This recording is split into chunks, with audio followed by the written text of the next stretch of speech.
અમરેલીના બગસરામાં ગટરિયા પાણી ભરાયા છે। ધારી અને ઉના જવાના માર્ગે ગટરો ઉભરાતા વાહન ચાલકોને અહીંયા હાલાકી પડી રહી છે। ગટરના પાણી સાતલડી નદીમાં વહેતા થયા।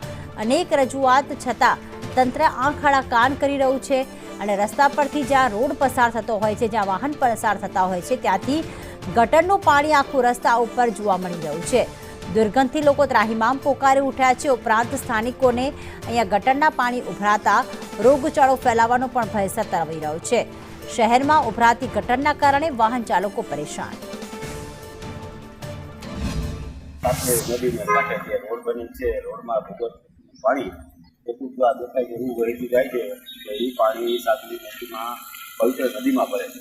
તંત્ર આમાં કોઈ ધ્યાન આપતું નથી। પત્રકારો સાફ કરાવે છે, ગામમાં જે પણ કોઈ પાણી છોડતા હોય એ ડાયરેક્ટ નદીમાં અહીંયા ભૂગર્ભ ગટરો આવે છે, એ ઉભરાય છે અને એ તંત્ર કોઈ ધ્યાન લેતું નથી। ત્યારે પરિસ્થિતિ નદીની એવી છે કે પવિત્ર નદી છે સાતલી, બરોબર, પણ અહીંયા ગંદુ પાણી આ ભૂગર્ભ ગટરનું કરે છે અને એવા ફુવારા ઉડે છે કે લોકો પણ શ્વાસ નથી લેતા।